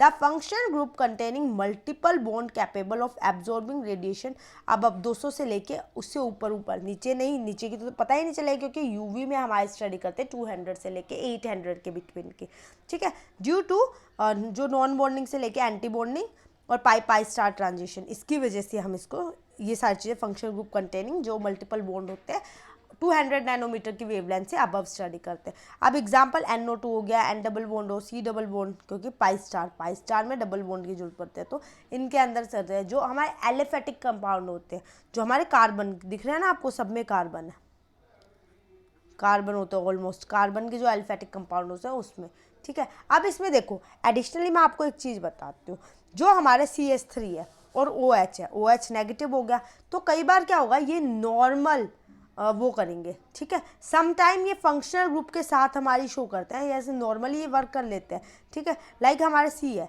यहाँ पे डबल बॉन्ड लग गया, और कई बार ये होता है हमारी C डबल बॉन्ड C, ठीक है, C हो गया, फिर डबल बॉन्ड हो, ये हमारी पूरी line as a normally line के अंदर आ जाते हैं, तो अगर उसके साथ फंक्शनल ग्रुप भी होगा तभी वो कलर शो करेगा क्रोमोफॉर्म के अंदर।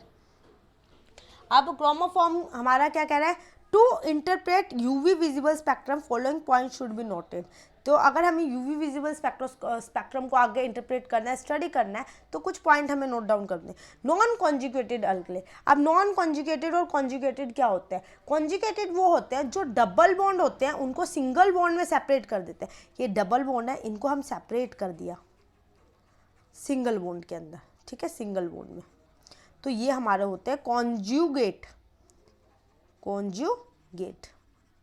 अब नॉन कॉन्जुगेट हमारे क्या होते हैं, जो हमारे नॉन कॉन्जुगेट होते हैं वो मूव करते हैं देन अ सिंगल बॉन्ड, ठीक है, मूव देन सिंगल बॉन्ड, ये आइसोलेटेड होते हैं, नॉन कॉन्जुगेटेड ये सिंगल बॉन्ड में ही मूव करते हैं, ठीक है, मोर देन सिंगल बॉन्ड, तो नॉन कॉन्जुगेटिव हमारे वो होते हैं, और कॉन्जुगेटेड डबल को जो हमारे कॉन्जुगेटेड जो डबल को सिंगल बॉन्ड में सेपरेट कर देते हैं, ये मोर देन सिंगल बॉन्ड होते हैं, ज़्यादा नॉन कॉन्जुगेट में ज़्यादा बोलते हैं अल्कलीन, ठीक है, सिंगल बॉन्ड से ज़्यादा डबल बॉन्ड हो गया, ट्रिपल बॉन्ड हो गया, ये नॉन कॉन्जुगेटिव होते हैं। इस इंटेंस एब्जॉर्प्शन बिलो 200 नैनो, 200 से नीचे का जो होता है उसको एब्जॉर्प्शन बहुत अच्छा शो कर देता है and are therefore inaccessible to UV spectrum.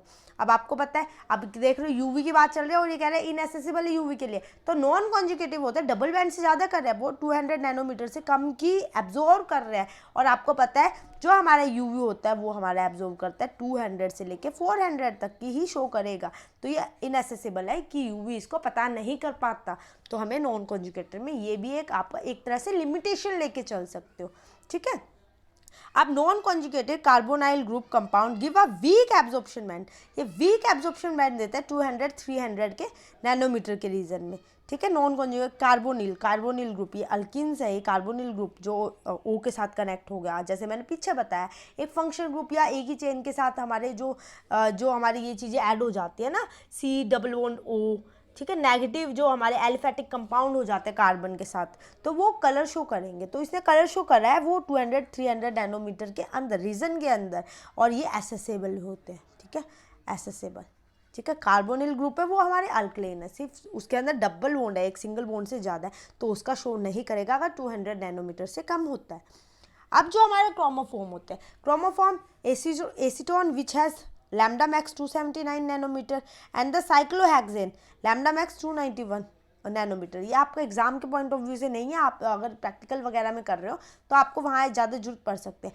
When double bonds are conjugated जो डबल को सिंगल में सेपरेट कर रहा है in a compound lambda max is shift to longer wavelength, ठीक है, लैम्डा मैक्स लॉन्गर वेवलेंथ को शिफ्ट हो जाएगा। अब देख लो आप 178 नैनोमीटर हो गया और 227 नैनोमीटर हुआ हेक्सेडिन का, तो यही नॉर्मल चीज़ है, ज़्यादा इसका आपको करना नहीं है। आप chromophore conjugated of C double bond को सिंगल बॉन्ड में करते हैं एंड कार्बोनिल ग्रुप शिफ्ट, जो डबल बॉन्ड लगे हुए हैं और कार्बोनिल ग्रुप जिसके साथ नेगेटिव जो हमारे एलिफेटिक कंपाउंड जुड़े हुए हैं, तब lambda max of both group to longer wavelength, तो इन दोनों की लॉन्गर वेवलेंथ होती है, ठीक है। इथाइलिन 171, एसीटोन 279, तो इसकी लॉन्गर वेवलेंथ होती है। अब ऑक्सोक्रोम को होता है the functional group attach to a chromophore, जो फंक्शनल ग्रुप जो अलग से एक ग्रुप आके अटैच हुआ है chromophore, which modify the ability of chromophore to absorb light, वही मॉडिफाई कर रहा है कि वो कलर लाइट को एब्जॉर्ब कर पाए और कलर शो करे, ऑल्टरिंग द वेवलेंथ और इंटेंसिटी ऑफ एब्जॉर्प्शन। तो ऑक्सोक्रोम क्या होता है, उसको ऑल्टर कर देता है, कम और ज़्यादा कर सकता है, लाइक अगर कम हो रहा है तो उसको और कम कर सकता है, ज़्यादा हो रहा तो उसको इंक्रीज कर सकता है, या अगर नहीं हो रहा तो उसको शो भी कर सकता है, तो उसको ऑक्सोक्रोम ऑल्टर कर देता है। The function group with non bonding electron that does not absorb radiation in near UV region but when attached to chromophore alter the wavelength and intensity of absorption, ठीक है, जो कि शो नहीं कर रहा कोई भी कलर, पर हमारे क्रोमोफोम के साथ अटैच हो गया तो वो एक कलर शो कर देगा, ठीक है। जैसे कि हमारे लोन पेयर होते हैं, ऑक्सीजन, ठीक है, ऑक्सीजन है, ये हमारा लोन पेयर है, लोन पेयर होता है, ये क्या होता है, कोई भी लाइट एब्जॉर्ब नहीं करता, ठीक, कोई भी नो एब्जॉर्प्शन, लाइट को कोई एब्जॉर्ब नहीं कर रहा है, बट अगर इसको हम क्रोमोफोम के साथ अटैच कर देते हैं तो ऑल्टर कर देता है, या तो थोड़ी सी लाइट एब्जॉर्ब कर लेगा वो, या फिर ज़्यादा कर लेगा तो वो ऑल्टर कर देता है एब्जॉर्प्शन का क्रोमोफोम के साथ ऐड होकर। तो ये इसका छोटा सा एग्जाम्पल है। अब ऑक्सोक्रोम में आपको पता है बेंजीन का हो गया 255 नैनोमीटर, फिनोल 270, एनिलीन हमारा 280 नैनोमीटर। तो मतलब आपने एक चीज़ नोटिस की, बेंजीन जो डबल बॉन्ड शो कर रही है, ठीक है, फिनोल जो OH लगा है, एक फंक्शनल ग्रुप OH लगा है, एल्कलीन ये अलग लेवल हो गया। तो धीरे धीरे इसका क्या हो रहा है, वेवलेंथ बढ़ रही है 255 से 270 नैनोमीटर, 280 नैनोमीटर, तो OH ग्रुप क्रोमोफोम भी ऐड है, इसके साथ एक फंक्शन ग्रुप भी ऐड है, तो ये बढ़ गया है, नॉर्मल नहीं करेगा पर इसके साथ अटैच हो गया एक फंक्शन ग्रुप फिनोल के साथ, तो ये ज़्यादा कर पा रहा है। अब absorption and intensity shift, absorption intensity shift में भी काफ़ी चीज़ें आती है। ये हमारा बाथोक्रोमिक शिफ्ट हो गया, रेड शिफ्ट जिसे बोलते हैं, hyperchromic shift, blue shift, hyperchromic effect और हाइपोक्रोमिक इफेक्ट, ये हमारे 4 होते हैं। अब हम पढ़ते हैं बाथोक्रोमिक, ये हम जल्दी जल्दी कवर अप करेंगे क्योंकि ज़्यादा लंबी वीडियो हो जाएगी तो आपको भी इंटरेस्ट नहीं आएगा। बाथोक्रोमिक, क्योंकि मैं चाहती हूँ कि इसी वीडियो में आपका यूवी विजिबल सब कुछ आपका कवर अप हो जाए, आपको फिर क्वेश्चन करने की जरूरत पड़े। बाथोक्रोमेटिक शिफ्ट क्या होता है, जो हमारा रेड शिफ्ट होता है, जब भी एब्जॉर्प्शन मैक्सिमम हो रहा है, ठीक है, जो रेड शिफ्ट होते हैं, रेड के हमारी क्या होते हैं, मैंने पीछे बताया था, जिसकी वेवलेंथ हमारी मैक्सिमम होती है, ठीक है, ज़्यादा वेवलेंथ है, एनर्जी कम है, और जो फ्रिक्वेंसी है हमारी वो भी कम है इसके अंदर, तो लॉन्गर शिफ्ट, ठीक है, वेवलेंथ ज़्यादा है, तो इसके अंदर when absorption maximum of a compound shift to longer wavelength, it is known as bathochromic shift और रेड शिफ्ट, इसको कुछ भी बोल सकते हैं। जब लॉन्गर वेवलेंथ का एब्जॉर्प्शन है मैक्सिमम, बहुत ज़्यादा एब्जॉर्ब कर लिया बस ट्रांसमिशन बहुत कम कर दिया, तो उसे हम बाथोक्रोमिक कहते हैं। तो ये the effect is due to the presence of auxochrome, auxochrome हो जाता है ना, ऑक्सोक्रोम कलर ऐड हो गया है तो उसे ज़्यादा एब्जॉर्ब कर लिया, तो ऑक्सोक्रोम की वजह से आता है by the change of solvent, solvent के अंदर थोड़े से चेंजेस आ जाते हैं। तो and auxochrome group like auxochrome group कौन से हो गया, माइनस OH हो गया, माइनस OCH3 हो गया, तो ये absorption of compound at longer wavelength, ठीक है, लॉन्गर वेवलेंथ पे एब्जॉर्प्शन करते हैं। तो यही in alkaline medium p nitrophenol shows red shift, तो ये आपको थोड़ा सा देख लेना, अल्कलीन जो होते हैं पी नाइट्रोफिनॉल होते हैं ये रेड शिफ्ट शो करते हैं because negatively charge oxygen delocalise more effectively than the unshared pair of electron.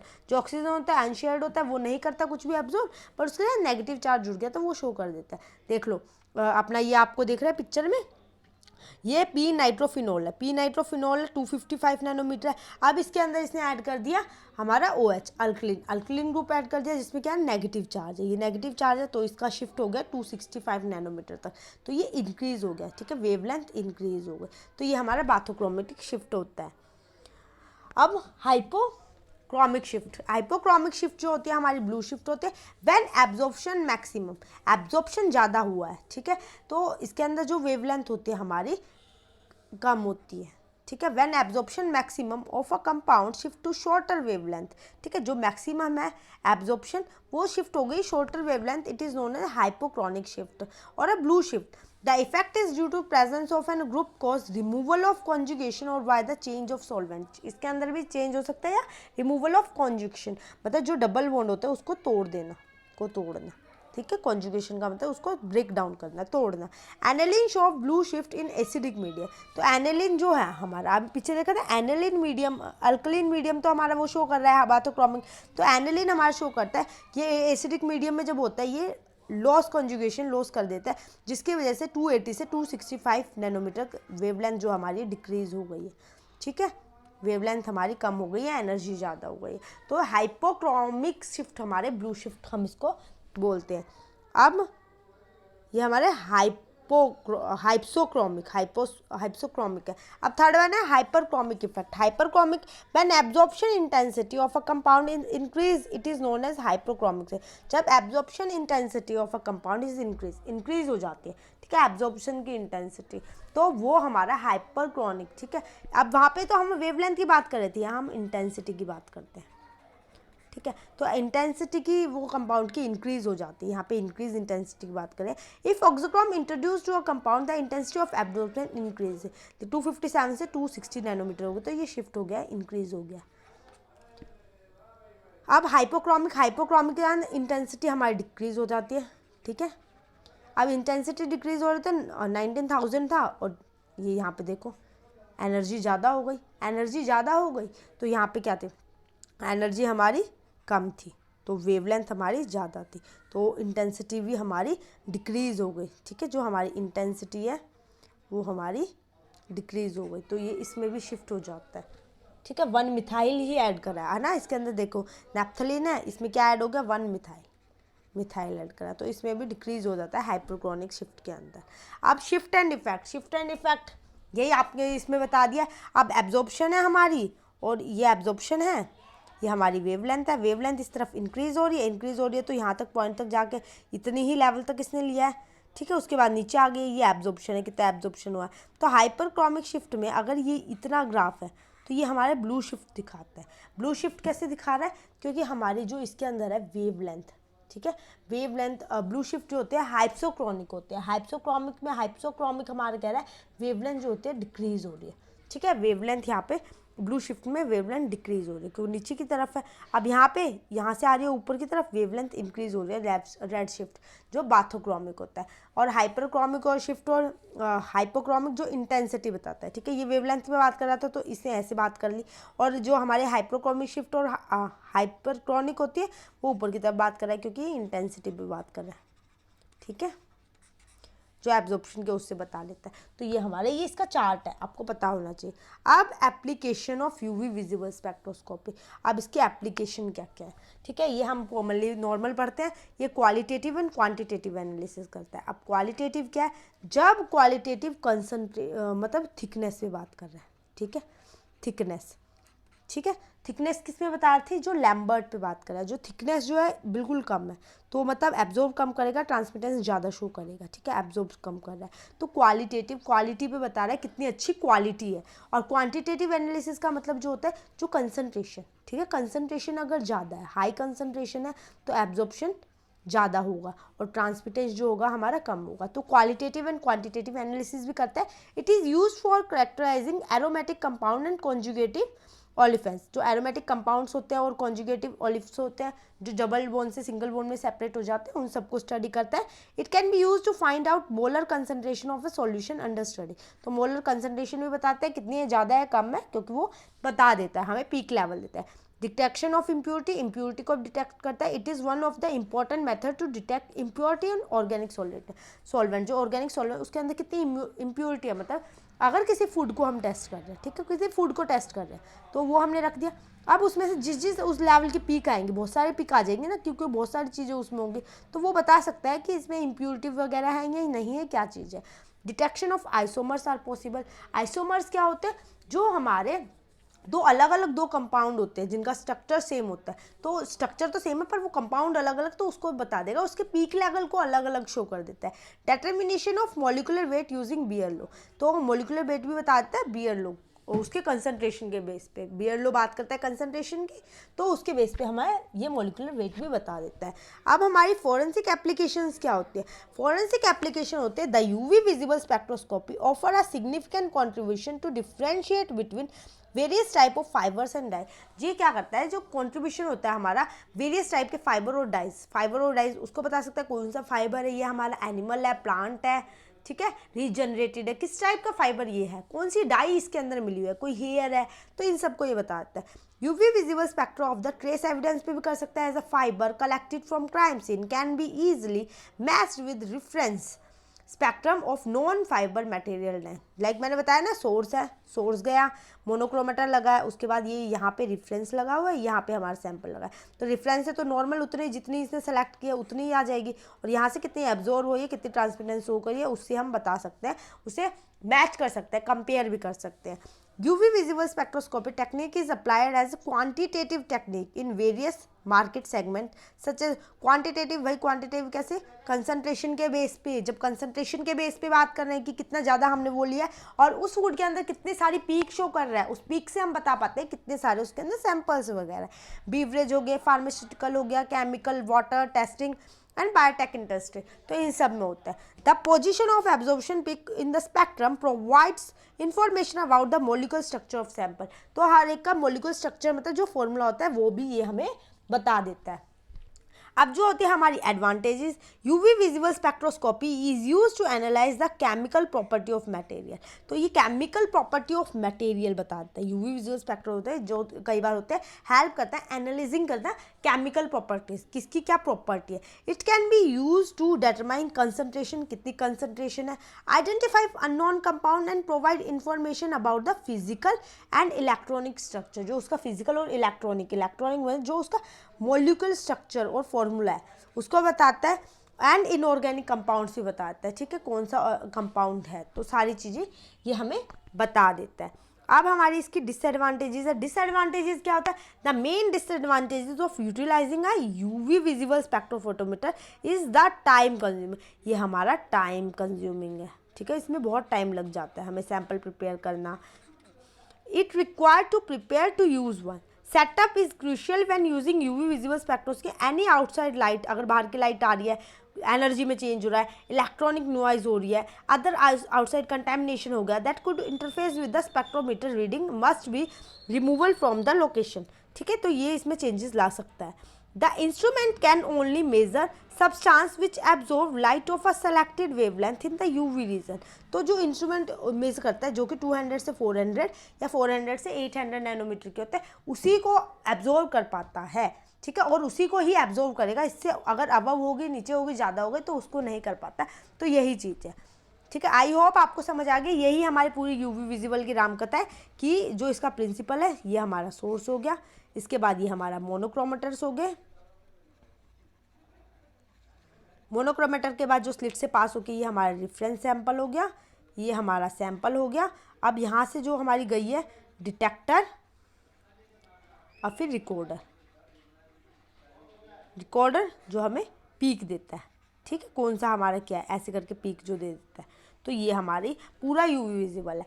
अब इसमें क्या होता है आगे जो हम फर्दर पढ़ेंगे, मोनोक्रोमेटर कौन कौन से होते हैं, ग्रेटिंग हो गया, प्रिज्म हो गए, ये हमारे एग्जाम में पूछ लेते हैं, ठीक है। सोर्स कौन सा होता है, ड्यूटेरियम, जो यूवी के लिए जो यूज़ होता है हमारा सोर्स हो गया ड्यूटेरियम हो गया, हाइड्रोजन रैम्प हो गया, जीनोम हो गया, और जो हमारा जीनोम डिस्चार्ज, इसको पूरा नाम है जीनोम डिस्चार्ज लैम्प, और मरकरी आर्क और टंगस्टन, ये हमारे इसके सोर्स होते हैं, ठीक है। और वेवलेंथ सिलेक्शन, वेवलेंथ को सेलेक्ट करेगा कितने लेवल की इसे चाहिए, और जो वेवलेंथ सिलेक्शन के लिए होते हैं कौन कौन से फिल्टर होते हैं, जो हमारे वो फिल्टर होते हैं, मैं आपको फिल्टर भी बताती हूँ वेवलेंथ सिलेक्शन के, जो हम बेसिकली यूज़ करते हैं वो हैं इंटरफेरेंस फिल्टर, ठीक है, इंटरफेरेंस फिल्टर हो गया, और इसके अंदर शार्प कट फिल्टर होता है।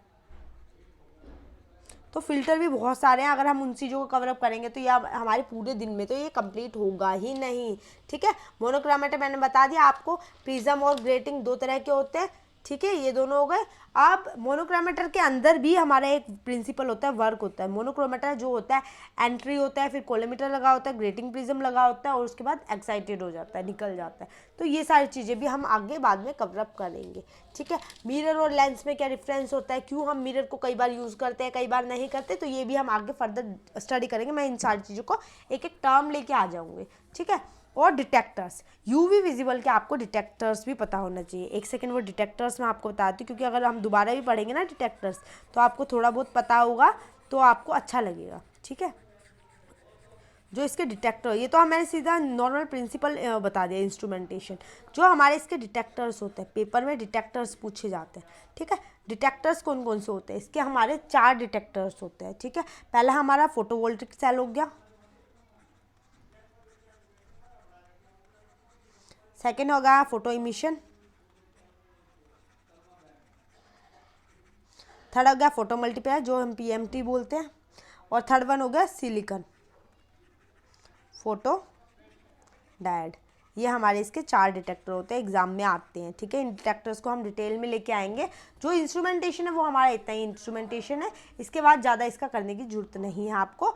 और इसकी जो इम्प्योरिटी वगैरह, ये हमारा इसका जो फोरेंसिकली ये इम्प्योरिटी वगैरह बता देता है चीज़ों की। और ये हमें क्या बता देता है कि इंक लाइक हम इसको कहेंगे कौन कौन सी फील्ड में हम इसको स्टडी कर सकते हैं। काउंटर फिटिंग नोट्स हो गए, हमारा एग्जामिनेशन कर सकते हैं, फाइबर को करते हैं, बता दिया मैंने आपको, इंक कर सकते हैं, पेंट कर सकते हैं, हेयर कर सकते हैं, ग्लास कर सकते हैं, डाई कर सकते हैं, ठीक है। तो ये सारी चीज़ों को बता सकता है। जो कन्फर्मेशन भी कर सकता है, मेटामेरिक जो हमारे कंपाउंड होते हैं डीएनए के, उनको भी कर सकता है। तो ठीक यही हमारा पूरा यूवी है। इसके सोर्स और डिटेक्टर और जो हमारे फिल्टर है, ठीक है, जो सेपरेट कर रहे हैं, किसकी वजह से सेलेक्ट कर रहे हैं, वेवलेंथ सिलेक्शन, उनको मैं आपको एक वीडियो लेके आऊँगी जिसमें मैं वो सारी चीज़ें मेंशन करूँगी। जो इंस्ट्रूमेंटेशन है ये इतना ही बहुत है। इसके अंदर से आप अगर अच्छे से करते हो तो मोस्टली काफ़ी सारी चीज़ें एग्ज़ाम में आने की संभावना है। 2 या 3 क्वेश्चन तो 100% होप सो मतलब उठ के आ ही जाएंगे आपके एनटीए के हिसाब से, ठीक है। तो ये एनटीए के हिसाब से मैंने आपको पूरा सिलेबस बताया, और आपके क्लास के कॉलेज के एग्जाम उसमें भी आपको ये बहुत ज़्यादा हेल्पफुल होने वाली है। आई होप आपको मेरा टीचिंग भी अच्छा लगा होगा और आपको अंडरस्टैंडेबल भी होगा। तो please like my video and subscribe my channel and share with your friends. And मतलब क्लास के ग्रुप वगैरह में भी यार शेयर कर दिया करो, मुझे भी अच्छा लगता है। मैं भी तुम्हारी तरह ही हूँ, मैं भी कोई हाई फाई नहीं हूँ कि यार भाई मेरे को टीचिंग मैं कर रही हूँ तो बहुत ज़्यादा, बट मैं ट्राई कर रही हूँ कि एक चीज़ को हम कितना इजी वे में समझ सकते हैं। तो thank you so much, like and subscribe forensic science exam prep app. और हाँ, मेरे पेज के ऊपर मैंने इंस्टाग्राम, अपना व्हाट्सअप कम्युनिटी, जो हमारी व्हाट्सअप कम्युनिटी है उसके भी लिंक दे रखे हैं। तो आपको अगर ज्वाइन करना है तो आप उस पर लिंक पे क्लिक करके आप मेरा ग्रुप ज्वाइन कर सकते हो, ठीक है। और टेलीग्राम पे मेरी जो भी डेली की वीडियो होती है वो मैं उसमें डालती हूँ, और व्हाट्सएप ग्रुप पे। तो आप मेरे साथ कनेक्ट होइए पर्सनली, और अगर आपको कोई डाउट है तो आप पर्सनली मुझसे पूछ सकते हो। और जो इंस्टाग्राम है वो हमारे फोरेंसिक साइंस एग्जाम प्रेप के ही नाम से है, और साइट फोरेंसिक के नाम से। तो आप वहाँ पे भी कनेक्ट होकर आप पर्सनली मैसेज करके इन्फॉर्मेशन ले सकते हो किसी भी चीज़ के रिगार्डिंग। Thank you, bye bye.